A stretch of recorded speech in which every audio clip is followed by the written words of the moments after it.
എല്ലാവർക്കും നമസ്കാരം. ഇന്നത്തെ ഈ ഒരു പ്രോഗ്രാമിലേക്ക് കടന്നു വന്ന ഏവർക്കും ആദ്യം തന്നെ ഹൃദയാംഗമമായ സ്വാഗതം അറിയിക്കുന്നു. നമ്മുടെ ഈ ഒരു പ്രോഗ്രാം ഈശ്വര പ്രാർത്ഥനയോടുകൂടി തന്നെ നമുക്ക് ഇവിടെ സ്റ്റാർട്ട് ചെയ്യാം. ഈശ്വര പ്രാർത്ഥനയ്ക്ക് വേണ്ടി കമ്പനിയുടെ ഗ്രേറ്റ് ലീഡർ കൂടിയായ ഗിരിജ മേഡത്തെ വെൽക്കം ചെയ്യുന്നു. Girija madam, please welcome to the screen. Thank you madam, thank U.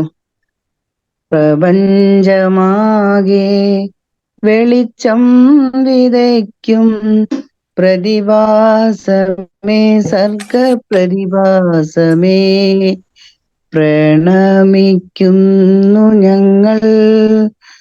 പ്രസാദമരുളേണമേ, പ്രസാദമരുളേണമേ.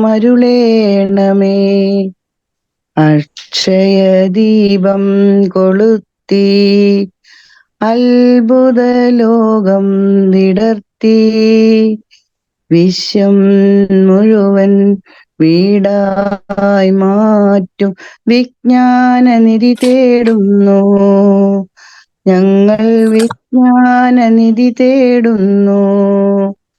പ്രപഞ്ചമാകെ വെളിച്ചം വിതയ്ക്കും പ്രതിഭാസമേ, സർഗ പ്രതിഭാസമേ, പ്രണമിക്കുന്നു ഞങ്ങൾ. പ്രസാദമരുളേണമേ, പ്രസാദമരുളേണമേ, പ്രസാദമരുളേണമേ. Thank you madam. All thank you madam, thank you very much. ഇനി ഞാൻ ജസ്റ്റ് എന്നെ ഒന്ന് പരിചയപ്പെടുത്താം. എന്റെ പേര് ജാസ്ന, കാലിക്കറ്റാണ് സ്വദേശം. ട്രൂവിൻ ഇമർക്കൻഡൽ ഇന്റർനാഷണൽ പ്രൈവറ്റ് ലിമിറ്റഡിന്റെ ഒരു എക്സിക്യൂട്ടീവ് കോർ മെമ്പർ ആയിട്ട് വർക്ക് ചെയ്യുന്നു. ഇന്നത്തെ നമ്മുടെ വളരെ വിജ്ഞാനപ്രദമായിട്ടുള്ള വളരെ അനുഗ്രഹിക്കപ്പെട്ട ഈ ഒരു ക്ലാസ് നമുക്ക് ലഭിക്കുന്നതിന് വേദിയൊരുക്കുന്നത് ട്രൂവിൻ ഇമർക്കൻഡൽ ഇന്റർനാഷണൽ പ്രൈവറ്റ് ലിമിറ്റഡ് എന്നുള്ള ഈ ഒരു മഹത്തായ ഈ ഒരു പ്ലാറ്റ്ഫോം ആണല്ലേ. യെസ്, എന്താണ് ട്രൂവിൻ ഇമർക്കൻഡൽ ഇന്റർനാഷണൽ പ്രൈവറ്റ് ലിമിറ്റഡ് എന്ന് പറയുകയാണെങ്കിൽ, ഒരുപാട് സാധാരണക്കാർക്ക് ആശ്രയിക്കൊണ്ട് ഏതൊരു സാധാരണക്കാരനും അവനവന്റെ സ്വപ്നങ്ങൾ നേടിയെടുക്കാൻ വേണ്ടി അവരുടെ സമയവും അവരുടെ ഡ്രീമും ഇവിടെ ഇൻവെസ്റ്റ് ചെയ്യുകയാണെങ്കിൽ തീർച്ചയായിട്ടും വിജയിക്കാൻ പറ്റിയ ഏറ്റവും ബെസ്റ്റ് ആയിട്ടുള്ള 100% ലീഗൽ ആയിട്ടുള്ള മൾട്ടി പോയിന്റ് മർക്കന്റൈൽ സിസ്റ്റം പ്രകാരം പ്രവർത്തിച്ചു വരുന്ന ഒരു പ്ലാറ്റ്ഫോമാണ് ട്രൂവിൻ ഇമർക്കൻഡൽ ഇന്റർനാഷണൽ പ്രൈവറ്റ് ലിമിറ്റഡ് എന്നുള്ളത്. Dairy farm, e shoppy, e learning, skill development program എന്നിങ്ങനെ വരുന്ന 10-ലധികം വരുന്ന പ്രൊജക്റ്റുകൾ മുൻനിർത്തിക്കൊണ്ടാണ് ട്രൂവിൻ കമ്പനി നമുക്ക് മുന്നിലൂടെ കടന്നു പോകുന്നത്. ഇതിലൂടെ സാധാരണക്കാരായ ജനങ്ങളെ സ്വയം സംരംഭകരാക്കുകയും അതിലൂടെ നമ്മുടെ രാജ്യത്തിന്റെയും സമൂഹത്തിന്റെയും നന്മയും പുരോഗതിയും ലക്ഷ്യം വെച്ചുകൊണ്ട് പ്രവർത്തിക്കുകയും ചെയ്യുക എന്നുള്ളതാണ് ഈ കമ്പനിയുടെ ലക്ഷ്യം. ഈ കമ്പനി 100% ലീഗലായിട്ടാണ് മുന്നോട്ട് പോകുന്നത്. ഇന്ത്യക്കകത്തും വിദേശത്തും നിരവധി സ്ഥാപനങ്ങൾക്ക് ലീഗൽ ആൻഡ് ഫിനാൻഷ്യൽ സപ്പോർട്ട് നൽകുന്ന തൃശൂർ ആസ്ഥാനമായി പ്രവർത്തിക്കുന്ന ടാക്സ് ഇന്ത്യ അസോസിയേറ്റ് ആണ് ഈ കമ്പനിക്ക് വേണ്ട ലീഗൽ സപ്പോർട്ട് നൽകുന്നത്. അതുപോലെ തന്നെ ഈ കമ്പനിയുടെ ഹെഡ് ഓഫീസ് മലപ്പുറം ജില്ലയിലെ കാലിക്കറ്റ് എയർപോർട്ടിനടുത്താണ് പ്രവർത്തിച്ചു വരുന്നത്. അതുപോലെ തന്നെ കമ്പനിയുടെ MD കുറിച്ച് പറയുകയാണെങ്കിൽ അദ്ദേഹത്തിന്റെ പേര് അബ്ദുൽ ഖാദർ സുഹിരി എന്നാണ്. അദ്ദേഹം 10-15 വർഷത്തോളം നെറ്റ്വർക്കിംഗ് മേഖലയിൽ പരിചയ സമ്പത്തുള്ള ഒരു വ്യക്തിത്വമാണ്. നമുക്കറിയാം, നെറ്റ്വർക്കിംഗ് മേഖല എന്ന് വെച്ചാൽ ഏതൊരു സാധാരണക്കാരനും ഇൻവെസ്റ്റ്മെന്റ് ഇല്ലാതെ ഒരു ബോസിന്റെ അണ്ടറിലല്ലാതെ അവരുടെ ഫ്രീ ടൈം ഉപയോഗിച്ചുകൊണ്ട് നമ്മുടെ സാഹചര്യങ്ങൾക്ക് അനുസരിച്ച് വർക്ക് ചെയ്ത് നല്ലൊരു ഇൻകം ഉണ്ടാക്കിയെടുത്ത് അതിലൂടെ നല്ലൊരു ജീവിതത്തിൽ ഒരുപാട് മാറ്റങ്ങൾ ഉണ്ടാക്കിയെടുക്കുന്ന ഫിനാൻഷ്യൽ ഫ്രീഡം ഉണ്ടാക്കിയെടുക്കാൻ പറ്റുന്ന വലിയൊരു അവസരമാണ് നെറ്റ്വർക്കിംഗ് മേഖല എന്നുള്ളത്. പക്ഷെ നമ്മുടെ ഈ ഒരു മേഖല ഇന്ന് ഒരുപാട് ചൂഷണങ്ങൾക്ക് വിധേയമായിക്കൊണ്ടിരിക്കുകയാണ്. ഈ ഒരു മേഖലയിലെ ചൂഷണങ്ങൾക്കെതിരെ മാറി ചിന്തിച്ചുകൊണ്ട് സാധാരണക്കാരായ ജനങ്ങളെ സ്വപ്നം കാണാൻ പഠിപ്പിക്കുകയും അവരത് നേടിയെടുക്കാൻ ഒരു വണ്ടർഫുൾ പ്ലാറ്റ്ഫോം ഒരുക്കി തരികയും ചെയ്ത അബ്ദുൽ ഖാദർ സുഹിരി സാർ ചെയർമാൻ ആയിട്ടുള്ള ഈ ഒരു പ്രസ്ഥാനം ചാരിറ്റി പ്രവർത്തനങ്ങൾക്ക് വലിയ പ്രാധാന്യം കൊടുക്കുന്നുണ്ട്.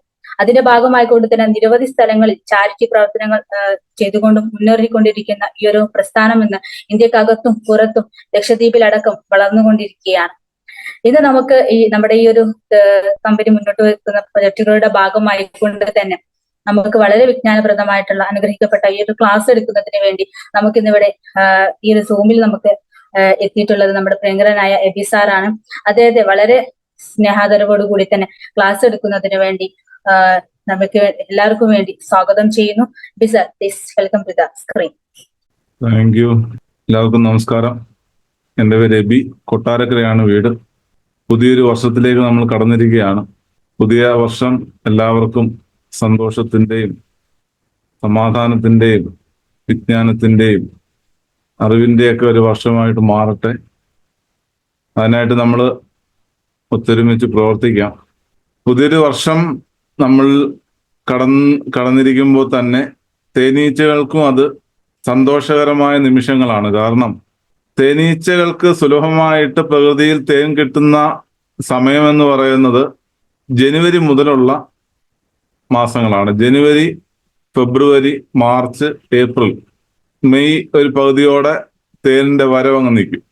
ഈ ഒരു സമയത്തിന് പറയുന്ന പേര് ഹണി ഫ്ലോ സീസൺ. എന്ന് വെച്ച് കഴിഞ്ഞാൽ തേൻ സുലഭമായിട്ട് പ്രകൃതിയെ കിട്ടിക്കൊണ്ടിരിക്കുന്ന സമയമാണ് ഈ സമയം എന്ന് പറയുന്നത്.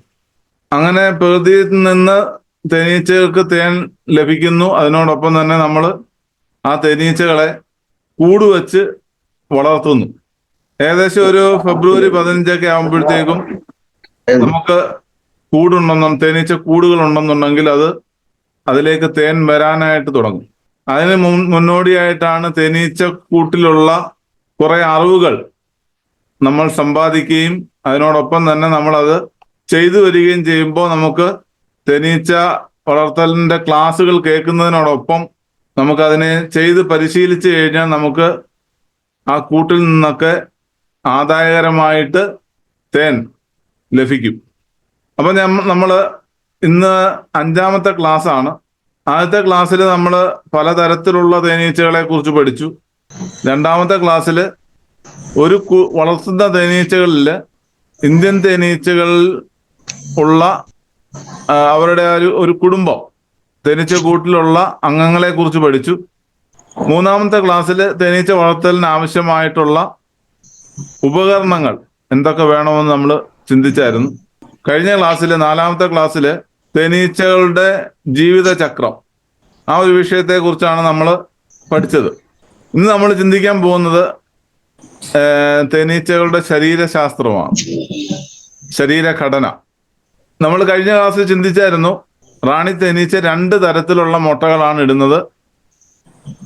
ആ 2 തരത്തിലുള്ള മുട്ടകളിൽ ബീജസങ്കലനം നടന്ന മുട്ടയുണ്ട്, ബീജസങ്കലനം നടക്കാത്ത മുട്ടയുണ്ട്. ബീജസങ്കലനം നടന്ന മുട്ട വേലക്കാരി തേനീച്ചയായും ബീജസങ്കലനം നടക്കാത്ത മുട്ട ആണീച്ചകളായിട്ടും പുറത്തു വരുന്നു എന്ന് നമ്മൾ പഠിച്ചായിരുന്നു. അങ്ങനെ പുറത്തു വരുന്ന ഒരു തേനീച്ചയുടെ ശരീരത്തിന് 3 ഭാഗങ്ങളാണ് ഉള്ളത്.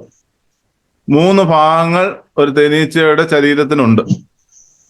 തേനീച്ചയെ കുറിച്ച് നമ്മൾ വിശദമായിട്ട് പഠിക്കുമ്പോൾ 3 ഭാഗങ്ങളുണ്ട് തേനീച്ചയ്ക്ക്. 1 ശിരസ്, 2 ഉരസ്, 3 ഉദരം. ശിരസ്, ഉരസ്, ഉദരം, ഹെഡ്, തോറാക്സ്, അബ്ഡമൻ. അങ്ങനെ 3 പാർട്സുകളാണ് തേനീച്ചയ്ക്കുള്ളത്. അതില് തലയിൽ വരുന്ന അവയവങ്ങൾ, ഹെഡില് വരുന്ന അവയവങ്ങൾ എന്ന് പറയുന്നത് തേനീച്ചകൾക്ക് പ്രധാനമായിട്ടും 2 തരത്തിലുള്ള കണ്ണുകളാണുള്ളത്. 2 തരത്തിലുള്ള കണ്ണുകൾ. 1 compound I, 2 simple I. Compound I എന്ന് പറയുന്നത് അവരുടെ തലയുടെ 2 വശങ്ങളിലായിട്ട് സ്ഥിതി ചെയ്യുന്ന 2 കണ്ണുകളാണ്.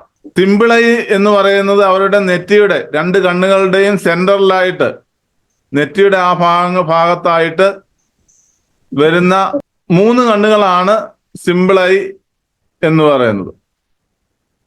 ആ സിമ്പിൾ ഐക്ക് വേറൊരു പേരുകൂടുണ്ട്, ഓസിലെ എന്നും പറയും. കോമ്പൗണ്ട് ഐ 2 തലയുടെ 2 സൈഡുകളിലായിട്ട് സ്ഥിതി ചെയ്യുന്ന 2 കണ്ണുകളാണെന്ന് പറഞ്ഞു. ആ കോമ്പൗണ്ട് ഐ 80,000 കണ്ണുകളുടെ ഒരു സമൂഹമാണ്. തേനീച്ചകളുടെ തലയുടെ 2 വശങ്ങളിലായിട്ടും സ്ഥിതി ചെയ്യുന്ന 2 കണ്ണുകൾ.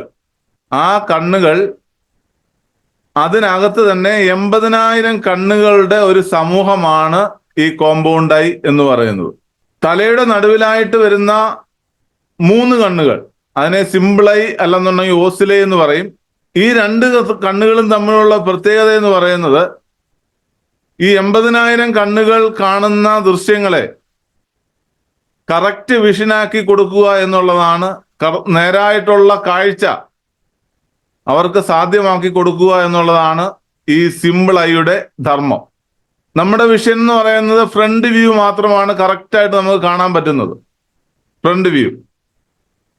പക്ഷെ തേനീച്ചകൾക്ക് ഫ്രണ്ട് വ്യൂ മാത്രമല്ല കിട്ടുന്നത്, സൈഡ് വ്യൂവും ബാക്ക് ഭാഗത്തുള്ളതും എല്ലാം അവർക്ക് കറക്റ്റായിട്ട് കാണാൻ പറ്റും. അതാണ് ഈ 80,000 കണ്ണുകളുടെ ഒരു സമൂഹം അതുകൊണ്ട് ഉള്ള പ്രയോജനം എന്ന് പറയുന്നത്. മാത്രമല്ല, തേനീച്ചകളുടെ കണ്ണുകൾക്ക് കൺപോളകളില്ല. നമ്മുടെ കണ്ണുകൾക്ക് ഒരു പോള, ആ പോള കണ്ണടയ്ക്കാനും തുറക്കാനും സാധിക്കുന്നത് പോലെ തേനീച്ചകളുടെ കണ്ണടയ്ക്കാനും തുറക്കാനും വേണ്ടി കഴിയുകയില്ല. അപ്പോ അവർക്ക് ഉറങ്ങാനും കഴിയുന്നില്ല. നമ്മൾ സുഖമായിട്ട് രാത്രി കാലങ്ങളിലും ക്ഷീണം വരുമ്പോൾ സമയത്തൊക്കെ നമ്മൾ ഉറങ്ങാറുണ്ട്. അതുപോലെ ഒരു നിദ്ര തേനീച്ചകൾക്ക് ഇല്ല. എന്നാൽ ചില ശാസ്ത്രജ്ഞന്മാർ തേനീച്ചകൾ കണ്ണടയ്ക്കാതെ തന്നെ ഒരു നിദ്രയിലേക്ക് പോകുന്നുണ്ട് എന്നുള്ളത് പല പഠനങ്ങളും പല ശാസ്ത്രജ്ഞന്മാരും അഭിപ്രായപ്പെടുന്നുണ്ട്. വ്യക്തമായിട്ടുള്ള ഒരു രേഖയല്ല, പല ശാസ്ത്രജ്ഞന്മാരുടെ അഭിപ്രായമാണ്. രാത്രി കാലങ്ങളിൽ അവര് നിദ്രയിലേക്ക് പോകുന്നുണ്ട് എന്നുള്ളത് അവരുടെ അഭിപ്രായമാണ്. പക്ഷെ കറക്റ്റായിട്ട് നമ്മൾ ഉറങ്ങുന്നത് പോലെയുള്ള ഒരു ഉറക്കം, അല്ലെങ്കിൽ മറ്റുള്ള മൃഗങ്ങൾ രാത്രി കാലങ്ങളിലും പകൽ സമയത്തും ഒക്കെ ഉറങ്ങുന്നത് പോലെയുള്ള ഒരു ഉറക്കം തേനീച്ചകൾക്ക് ഇല്ല. അപ്പം തലയുടെ 2 സൈഡുകളിലായി 2 കണ്ണുകളുണ്ട്. അതിന് കോമ്പൗണ്ട് ഐ എന്നാണ് പറയുന്നത്. തലയുടെ മുകളിൽ ഈ 2 കണ്ണുകളുടെയും മുകളിലായി നെറ്റിയുടെ ആ ഭാഗത്തായിട്ട് സിമ്പിൾ ഐ എന്ന് പറയുന്ന 3 തരത്തിലുള്ള 3 കണ്ണുകളുണ്ട്. 3 കണ്ണുകൾ. കോമ്പൗണ്ട് ഐ കാണുന്ന ദൃശ്യങ്ങളെ ഏകോപിപ്പിച്ച് കറക്റ്റായിട്ടുള്ള വിഷനാക്കി കൊടുക്കുക എന്നതാണ് ഈ സിമ്പിൾ ഐയുടെ ധർമ്മം എന്ന് പറയുന്നത്. രണ്ടാമതായി അവർക്ക് ഒരു ഗ്രഹണാവയവമുണ്ട്. അതിന് പറയുന്ന പേര് ആന്റിന എന്നാണ്. എന്ന് വെച്ച് കഴിഞ്ഞാൽ അവർക്ക് ഓരോ സിഗ്നലുകൾ, ആന്റിന എന്ന് പറയുമ്പോൾ തന്നെ സിഗ്നലുകൾ സ്വീകരിക്കുന്ന ഒരു ഉപകരണത്തെയാണല്ലോ നമ്മൾ ആന്റിന എന്ന് പറയുന്നത്. അതുപോലെ സിഗ്നലുകൾ വലിച്ചെടുക്കാൻ വേണ്ടിയിട്ട് ഓരോ ശബ്ദങ്ങളും കാര്യങ്ങളും ഒക്കെ വലിച്ചെടുക്കാൻ വേണ്ടിയിട്ട് സഹായിക്കുന്ന ഒരു അവയവമാണ് ആന്റിന എന്ന് പറയുന്നത്. ആന്റിന എന്ന് പറയുന്നത് ഈ 2 കണ്ണുകളുടെയും മുകളിലായി തലയുടെ 2 സൈഡുകളിലായിട്ട് കാണപ്പെടുന്ന ഒരവയവമാണ് ഈ ആന്റിന എന്ന് പറയുന്നത്. 2 സൈഡിലും ഓരോ ആന്റിനകളുണ്ട്. അത് ഏതാണ്ട് ഒരു 9 ഖണ്ഡങ്ങളായിട്ട് തിരിച്ചിരിക്കുന്നു എന്നൊക്കെയാണ് പഠനങ്ങൾ വ്യക്തമാക്കുന്നത്. അവരുടെ ശ്രവണ അവയവമാണ് ഈ ആന്റിന എന്ന് പറയുന്നത്. അതുപോലെ അവർക്ക് സാധനങ്ങളൊക്കെ കടിച്ചു മുറിക്കാൻ വേണ്ടിയിട്ട് നമ്മുടെ പല്ലിന് പകരമായിട്ട് മാൻഡിബിൾ എന്ന് പറയുന്ന ഒരു അവയവം, അവർക്ക് ഈ മാൻഡിബിളിന്റെ ഉപയോഗം എന്ന് പറയുന്നത് അവരുണ്ടാക്കുന്ന മെഴുക് അത് കടിച്ച് പദം വരുത്തി അവരുടെ കൂട് നിർമ്മിക്കാനും അതിനോടൊപ്പം തന്നെ അവർ ശേഖരിച്ചു കൊണ്ടുവരുന്ന പൂമ്പൊടി അവരുടെ കൂട്ടിലേക്ക് അതേപോലെ അങ്ങ് നിക്ഷേപിക്കുകയല്ല ചെയ്യുന്നത്. പകരം ആ പൂമ്പൊടിയെ തേനുമായിട്ട് മിക്സ് ചെയ്ത് അത് പെട്ടെന്ന് നശിച്ചു പോകാതെ അവരുടെ ഇൻവെർട്ടേഴ്സുമായിട്ടൊക്കെ കലർത്തി കടിച്ച് പദം വരുത്തി ഇട്ടാണ് അവരുടെ കൂടുകളിൽ നിക്ഷേപിക്കുന്നത്. അങ്ങനെ കരണ്ട് അതിനെ പദം വരുത്താൻ വേണ്ടിയിട്ടാണ് ഈ മാൻഡിബിൾ ഉപയോഗിക്കുന്നത്. നാലാമതായി മാൻഡിബിളിന്റെ സെൻട്രലായിട്ട് അതിന്റെ വദനഭാഗങ്ങളിൽ ഒരു തേനുറഞ്ചിക്കുഴൽ, പ്രൊബോസിസ് എന്ന് പറയുന്ന ഒരു അവയവമുണ്ട്. അത് അവരുപയോഗിക്കുന്നത് തേൻ വലിച്ചു കുടിക്കാൻ വേണ്ടിയിട്ട് ഉപയോഗിക്കുന്ന അവയവമാണ്. അപ്പം കണ്ണിനെ കുറിച്ച് പറഞ്ഞു, 2 ആന്റിനയെ കുറിച്ച് പറഞ്ഞു, 3 മാൻഡിബിൾ പല്ലിന് പകരമായിട്ട് ഉപയോഗിക്കുന്ന മാൻഡിബിളിനെ കുറിച്ച് പറഞ്ഞു. നമ്മുടെ നാവിന് പകരമായിട്ട് ഉറിഞ്ചി കുടിക്കാൻ വേണ്ടിയിട്ട് ഉപയോഗിക്കുന്ന പ്രൊബോസിസ്, തേനുറിഞ്ചിക്കുഴൽ. അങ്ങനെ തലയുടെ ആ ഭാഗങ്ങളിൽ പ്രധാനമായിട്ടും ഇത്രയും അവയവങ്ങളാണ് നമുക്ക് ബാഹ്യമായിട്ട് കാണപ്പെടുന്നത്. തലയിൽ ആന്തരികമായിട്ടൊരു അവയവമുണ്ട്. അതിന് പറയുന്ന പേരാണ് ഹൈപ്പോഫാരീജിയൻ ഗ്ലാൻഡ്. ഹൈപ്പോഫാരീജിയൻ ഗ്ലാൻഡ് അല്ലെന്നുണ്ടെങ്കിൽ ഹൈപ്പോഫാരനെക്സ് എന്ന് പറയുന്ന ഒരവയവം. ആ അവയവത്തിൽ നിന്നാണ് തേനീച്ചകൾക്ക് റോയൽ ജെല്ലി ഉൽപാദനം ഉണ്ടാകുന്നത്. റോയൽ ജെല്ലി ഉൽപ്പാദിപ്പിക്കുന്ന സമയം എന്ന് പറയുന്നത് പുതുതായിട്ട് വിരിഞ്ഞിറങ്ങുന്ന തേനീച്ചകളുടെ രണ്ടാമത്തെ ജോലി എന്ന് വെച്ച് കഴിഞ്ഞാൽ, ആദ്യത്തെ ജോലി കഴിഞ്ഞ ക്ലാസ്സിൽ ഞാൻ പറഞ്ഞായിരുന്നു. ആദ്യത്തെ ജോലി അവരുടെ കൂട് വൃത്തിയാക്കലാണ്. അതവർ 3 ദിവസം അവർ തുടരും. 4ാമത്തെ ദിവസം മുതൽ അവർക്ക് റോയൽ ജെല്ലി ഉൽപാദനം ഉണ്ട് എന്ന് ഞാൻ പറഞ്ഞായിരുന്നു. ഈ റോയൽ ജെല്ലി ഉൽപ്പാദിപ്പിക്കുന്ന അവയവമാണ് ഹൈപ്പോഫാരനെക്സ് അഥവാ ഹൈപ്പോഫാരീജിയൻ ഗ്ലാൻഡ് എന്ന് പറയുന്ന അവയവം. ഈ റോയൽ ജെല്ലി, ആ റോയൽ ജെല്ലിയാണ് റാണിയുടെ ആഹാരം എന്ന് പറയുന്നത്. അതിനോടൊപ്പം തന്നെ റാണി മുട്ടയിടുന്ന 2 തരത്തിലുള്ള മുട്ടകളുണ്ടെന്ന് പറഞ്ഞു. ആ 2 തരത്തിലുള്ള മുട്ടകൾക്കും 3 ദിവസം ഈ റോയൽ ജെല്ലി അവർ നൽകാറുണ്ട്. ഈ റോയൽ ജെല്ലിയിൽ കിടന്നിട്ടാണ് 3 ദിവസം കഴിഞ്ഞ് 4ാമത്തെ ദിവസം വിരിഞ്ഞ് പുഴുവായിട്ട് മാറുന്നത്. അപ്പോൾ റോയൽ ജെല്ലിയുടെ ഉപയോഗം റാണിയുടെ ഭക്ഷണമാണ്. അതിനോടൊപ്പം തന്നെ എല്ലാ തേനീച്ചകൾക്കും അവരുടെ മുട്ടയുടെ അവസ്ഥയിലായിരിക്കുമ്പോൾ അവർക്ക് ഈ റോയൽ ജെല്ലി കൊടുക്കാറുണ്ട്. ഈ റോയൽ ജെല്ലി എന്ന് പറയുന്നത് തേനീച്ചക്കൂട്ടിൽ നിന്ന് ലഭിക്കുന്ന 5 പ്രധാനപ്പെട്ട ഉൽപ്പന്നങ്ങളിൽ രണ്ടാമത്തെ വില കൂടിയ ഒരു ഉൽപ്പന്നമാണ് റോയൽ ജെല്ലി എന്ന് പറയുന്നത്. ഏറ്റവും വിലയുള്ള ഉൽപ്പന്നം എന്ന് പറയുന്നത് ബീ വെനമാണ്. അതിന് ഭയങ്കര വിലയാണ്. അതിനേക്കാളും കുറച്ച് താഴ്ന്നു നിൽക്കുന്ന സൗന്ദര്യവർദ്ധക വസ്തുവാണ് ഈ റോയൽ ജെല്ലി എന്ന് പറയുന്നത്. അപ്പം തലയിൽ പ്രധാനമായിട്ടും കണ്ടുവരുന്ന അവയവങ്ങൾ എന്ന് പറയുന്നത് കണ്ണ് അഥവാ കോമ്പൗണ്ട് ഐ, സിമ്പിൾ ഐ അടങ്ങുന്ന ആ കണ്ണ്, ആന്റിന, മാൻഡിബിൾ, പ്രൊബോസിസ്, അതിനോടൊപ്പം തന്നെ ഈ ഹൈപ്പോഫാരീജിയൻ ഗ്ലാൻഡ് എന്ന് പറയുന്ന റോയൽ ജെല്ലി ഉൽപ്പാദിപ്പിക്കുന്ന ഗ്രന്ഥി. രണ്ടാമതായി തേനീച്ചകളുടെ ഉരസ് എന്ന് വെച്ച് കഴിഞ്ഞാൽ കഴുത്തിന്റെ ആ ഭാഗം, അതൊരു ഖണ്ഡമായിട്ടാണ് ഇരിക്കുന്നത്. ഈ കഴുത്തിന്റെ ഭാഗത്ത് സ്ഥിതി ചെയ്യുന്നത് അവർക്ക് ചലിക്കാൻ വേണ്ടിയിട്ടുള്ള അവയവമാണ്. ചലിക്കാൻ വേണ്ടിയിട്ട് അവരുപയോഗിക്കുന്ന അവയവങ്ങളാണ്. ചലിക്കാൻ വേണ്ടിയിട്ട് ഉപയോഗിക്കുന്ന അവയവങ്ങൾ എന്ന് പറയുന്നത് 3 ജോഡി കാലും 2 ജോഡി ചിറകുകളാണ് ഉള്ളത്. 3 ജോഡി കാലും 2 ജോഡി ചിറകുകളും. കാലിൽ തന്നെ വ്യത്യാസമുണ്ട്. ഫ്രണ്ടിലത്തെ കാല് അവരുടെ മുഖം വൃത്തിയാക്കാൻ വേണ്ടിയിട്ടാണ് അവര് കൂടുതലായിട്ട് ഉപയോഗിക്കുന്നത്. രണ്ടാമത്തെ കാല്, സെൻട്രലിലുള്ള കാല് ലാൻഡിങ്ങിന് വേണ്ടിയിട്ടാണ് ഉപയോഗിക്കുന്നത്. 3ാമത്തെ കാല്, ആ കാലിന്റെ ബാക്ക് ഭാഗത്തായിട്ടൊരു കൊളുത്തുണ്ട്. ആ കൊളുത്തിലാണ് പൂമ്പൊടി ശേഖരിച്ചുകൊണ്ട് കൂട്ടിലേക്ക് വരുന്നത്. അതിന്റെ പ്രവർത്തനം എങ്ങനെയെന്ന് വെച്ച് കഴിഞ്ഞാൽ, തേനീച്ചകളുടെ ശരീരം മുഴുവനും രോമാവൃതമായ ശരീരമാണ്.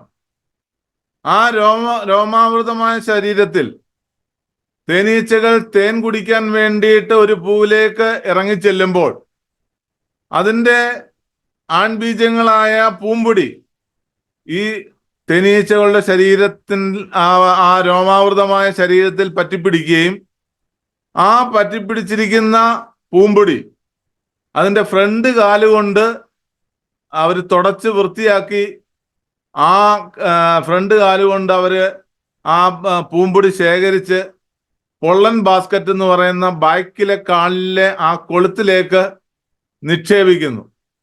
നമ്മള് ഈ പൂമ്പൊടിയൊക്കെ ധാരാളമുള്ള ചെടികളിൽ തേനീച്ചകൾ ചെയ്യുന്ന ഓരോ പ്രവൃത്തികൾ കണ്ടു കഴിഞ്ഞാൽ നമ്മൾ വിസ്മയിച്ചു പോകും. കാരണം എന്ന് വെച്ച് കഴിഞ്ഞാൽ അത്രമാത്രം അതിശയകരമായിട്ടാണ് അവർ ഓരോ കാര്യങ്ങളും ചെയ്യുന്നത്. ആ പൂമ്പൊടി ശേഖരിക്കുന്ന വിധങ്ങളൊക്കെ നമുക്ക് വ്യക്തമായിട്ട് തേനീച്ചകളെ നിരീക്ഷിച്ചു കഴിഞ്ഞാൽ നമുക്ക് മനസ്സിലാകും. അപ്പൊ ഫ്രണ്ടിലത്തെ കാല് അവരുടെ മുഖവും ശരീരഭാഗങ്ങളും ഒക്കെ വൃത്തിയാക്കാൻ വേണ്ടിയിട്ട് ഉപയോഗിക്കുന്നു. ബൈക്കിലെ കാല്, ആ കാലിൽ ഒരു കൊളുത്തുണ്ട്. ആ കൊളുത്തിന്റെ പേര് പൊള്ളൻ ബാസ്ക്കറ്റ് എന്നാണ്. ആ ബാസ്ക്കറ്റിൽ അവർക്ക് കിട്ടുന്ന പൂമ്പൊടി എല്ലാം ശേഖരിച്ചുകൊണ്ട് അവർ കൂട്ടിലേക്ക് വരുന്നു. മൂന്നാമത്തെ കാലെന്ന് പറയുന്നത് സെൻട്രലിലെ കാലാണ്. അത് പ്രധാനമായിട്ടും ഉപയോഗിക്കുന്നത് ലാൻഡിങ്ങിന് വേണ്ടിയിട്ടാണ്. ഈ 3 കാലുകൾ ലാൻഡിങ്ങിനായിട്ടാണ് ഉപയോഗിക്കുന്നതെങ്കിലും ഇവർക്ക് മറ്റുള്ള ജോലികൾ ചെയ്യാൻ വേണ്ടിയിട്ട് ആ ഫ്രണ്ടിലത്തെ കാലും ബാക്കിലെ കാലും ഒക്കെ ഉപയോഗിക്കുന്നു എന്നുള്ളതാണ് വസ്തുത.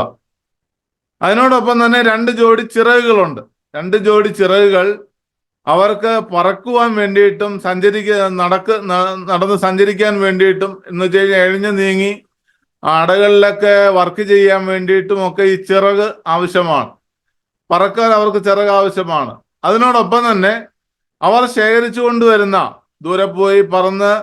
ദൂരെ പോയി ശേഖരിച്ചു കൊണ്ടുവരുന്ന തേൻ അവരുടെ ആ ശരീരത്തിൽ നടന്ന പ്രോസസ്സിങ് കഴിഞ്ഞിട്ട് കൂട്ടിലേക്ക് നിക്ഷേപിക്കുമ്പോൾ, ഞാൻ നേരത്തെ പറഞ്ഞായിരുന്നു, അവർ ശക്തിയായി ചുറ്റും നിന്ന് ആ നെക്ടർ കുടിച്ച് കൊണ്ടുവരുന്ന ആ തേൻ, അവരുടെ ശരീരത്തിൽ നിന്ന് വിഘടിച്ച് കൊണ്ടുവരുന്ന ആ തേൻ അവരുടെ ഹോളിലേക്ക് നിക്ഷേപിക്കുമ്പോൾ, ആ നിക്ഷേപിക്കുന്ന സമയത്ത് ഓരോ ലെയറായിട്ട് അവർ ഊതി വിടുമ്പോൾ, ആ ഊതി വിടുന്ന സമയത്ത് മറ്റുള്ള തേനീച്ചകൾ ചുറ്റും നിന്ന് ഈ ചിറകുകൾ വളരെ വേഗത്തിൽ ശക്തിയായി വീശി അതിലെ ജലാംശം വറ്റിച്ചു കളയുന്നു എന്ന്. അതിനു വേണ്ടിയിട്ടും ഈ ചിറക് അവർ ഉപയോഗിക്കാറുണ്ട്. അപ്പോ 2 ഭാഗങ്ങളായി, ഒന്ന് തല, 2 ശിരസ്, കഴുത്തിന്റെ ആ ഭാഗം. മൂന്നാമത്തെ ഭാഗമാണ് അബ്ഡമൻ, ഉദരം എന്ന് പറയുന്നത്. ഉദരത്തില് പല പാർട്സുകളായിട്ടാണ് അവരുടെ ശരീരം നിർമ്മിച്ചിരിക്കുന്നത്.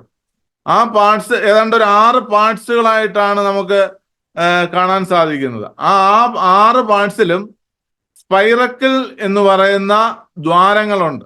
ഈ ദ്വാരത്തിലൂടെയാണ് അവര് ശ്വസനം സാധ്യമാക്കുന്നത്.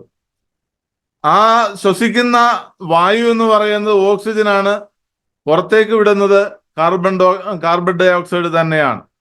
അപ്പം സ്പൈറക്കിൾ എന്ന് പറയുന്ന ഒരു അവയവം, ശ്വസന അവയവം അവരുടെ ശരീരത്തുണ്ട്, ഉദരഭാഗത്തായിട്ടുണ്ട്. അതിനോടൊപ്പം തന്നെ ഹൈപ്പോ ടെർമിനൽ എന്ന് പറയുന്ന മെഴുകുൽപാദിപ്പിക്കുന്ന ഒരു ഗ്രന്ഥിയുണ്ട്.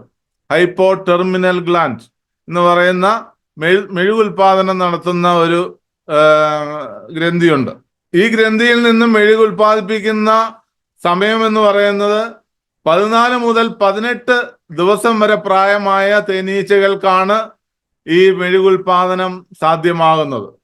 ഈ 1 കിലോ മെഴുക് ഉൽപ്പാദിപ്പിക്കാൻ വേണ്ടിയിട്ട് അവർ ഏകദേശം 12 മുതൽ 16 കിലോ നെക്ടർ കുടിക്കുന്നു എന്നുള്ളതാണ് കണക്ക്. 12 മുതൽ 16 കിലോ നെക്ടർ കുടിച്ചിട്ടാണ് അവർ 1 കിലോ മെഴുക് ഉൽപ്പാദിപ്പിക്കുന്നു എന്നാണ് പല ശാസ്ത്രജ്ഞന്മാരുടെയും അഭിപ്രായം. അപ്പം അത്രത്തോളം വിലയുള്ളതാണ് നമ്മുടെ ഈ മെഴുക് എന്ന് പറയുന്നത്. തേനിനേക്കായും കൂടുതൽ വിലയുള്ളതാണ് ഈ മെഴുക് എന്ന് പറയുന്നത്. ഈ മെഴുക് ഉൽപ്പാദിപ്പിക്കുന്നത് 14 മുതൽ 18 ദിവസം പ്രായമായിട്ടുള്ള തേനീച്ചകളാണ്. അപ്പം ഈ തേനീച്ചകൾ ഉൽപ്പാദിപ്പിക്കുന്ന മെഴുക് കടിച്ചു മുറിച്ച് മാൻഡിബിൾ എന്ന് പറയുന്ന അവയവം കൊണ്ട് കടിച്ച് പദം വരുത്തി അവർ ആ കൂടുകളൊക്കെ നിർമ്മിക്കുന്നു. അവർക്ക് ജീവിക്കാൻ വേണ്ടിയിട്ടുള്ള, തേൻ സ്റ്റോർ ചെയ്യാൻ വേണ്ടിയിട്ടുള്ള, അല്ലെന്നുണ്ടെങ്കിൽ റാണിക്ക് മുട്ടയിടാൻ വേണ്ടിയിട്ടുള്ള, അങ്ങനെയുള്ള അവരുടെ അറകൾ നിർമ്മിക്കുന്നത് ഈ മെഴുക് ഉപയോഗിച്ചിട്ടാണ്. അതുകൊണ്ട് തന്നെ അതിൻ്റെ ശരീരത്തിന്റെ ആ മെഴുക് ഉൽപ്പാദിപ്പിക്കുന്ന ആ ഗ്രന്ഥിയുടെ മുകളിലായി ഉൾഭാഗത്ത് തേൻ ശേഖരിച്ചു കൊണ്ടുവരുന്ന ഒരു ഒരു സഞ്ചിയുണ്ട്. ആ സഞ്ചിക്കകത്താണ് തേൻ ശേഖരിക്കുകയും ശേഖരിച്ചു കൊണ്ട് വന്നിട്ട് മറ്റുള്ള തേനീച്ചകൾക്ക് അത് കൈമാറുകയും ഒക്കെ ചെയ്യുന്നത്. അടുത്തതായിട്ട് അവർക്ക് അവരുടെ എൻഡ് ഭാഗത്തേക്ക് വരുമ്പോൾ അവർക്ക് തേനീച്ചകൾക്ക് ഒരു സ്റ്റിങ്സ് ആണുള്ളത്. സ്റ്റിങ്സ് എന്ന് വെച്ച് കഴിഞ്ഞാൽ കുത്താനുള്ള ഒരു കൊമ്പ്. അത് വേലക്കാരി തേനീച്ചകൾക്ക് എല്ലാവർക്കും ഈ കൊമ്പ് ഉണ്ട്. ഈ കൊമ്പിന്റെ മുകളിലായി, ഈ സ്റ്റിങ്സിന്റെ മുകളിലായി അതിന് വെനം ശേഖരിക്കുന്ന, വെനം ഉൽപ്പാദിപ്പിക്കുന്ന ചെറിയ ഒരു ഗ്രന്ഥിയുണ്ട്.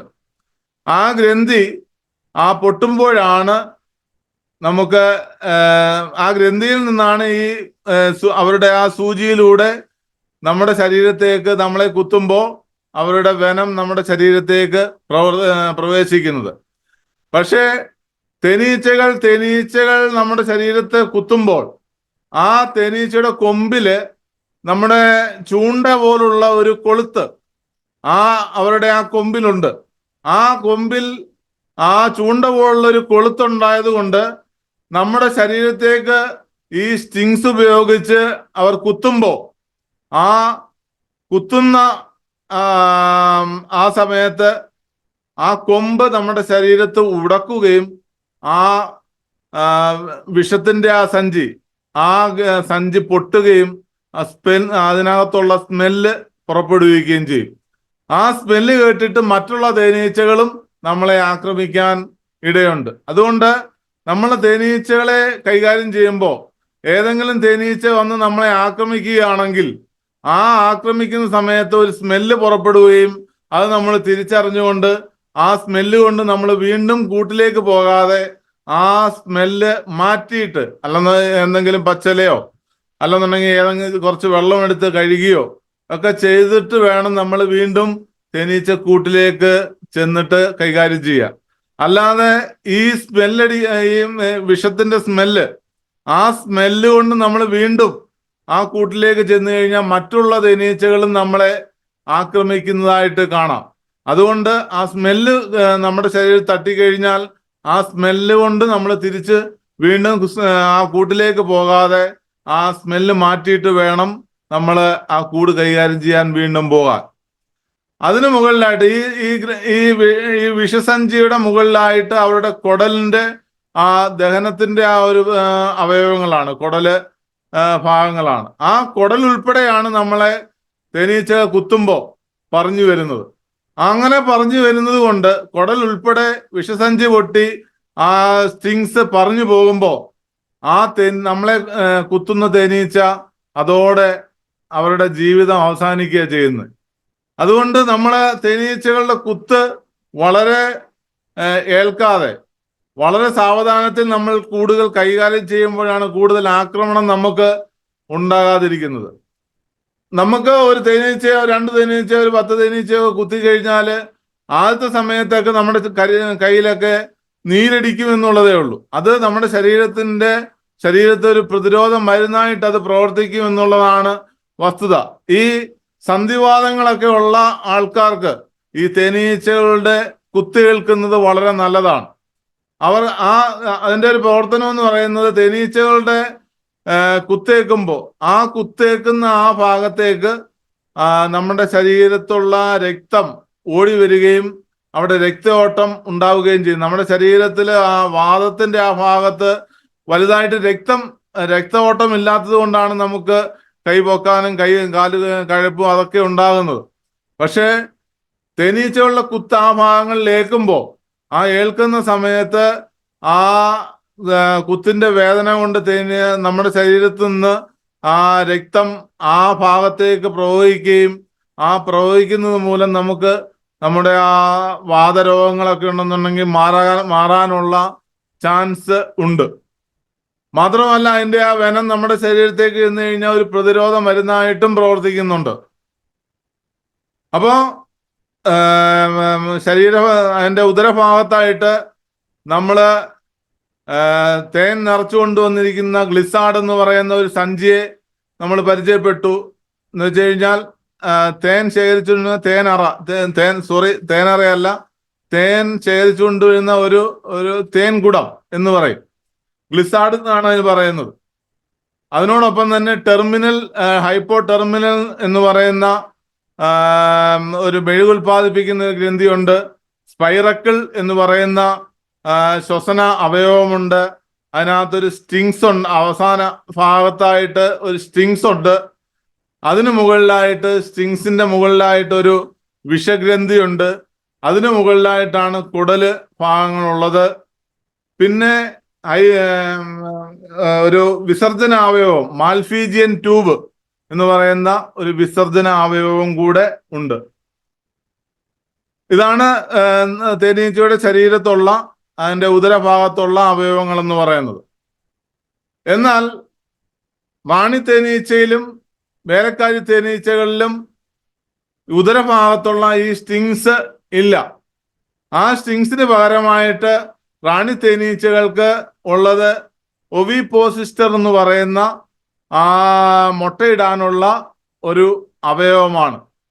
ആ അവയവം കൊണ്ടാണ് റാണി തേനീച്ചയ്ക്ക് മുട്ടയിടാനുള്ള അവസ്ഥ സാധ്യമായി തീരുന്നത്. അതിനോടൊപ്പം തന്നെ സ്പെർമാത്തിക്ക എന്ന് പറയുന്ന ഒരു അവയവം കൂടെ ഉണ്ട്. ആ സ്പെർമാത്തിക്ക എന്ന് പറയുന്നത് തേനീച്ചകൾ മേറ്റിങ് നടക്കുമ്പോൾ അതിൻ്റെ ആണീച്ചകളുടെ ബീജം ആ ബീജം അവരുടെ ജീവിതകാലം മുഴുവനും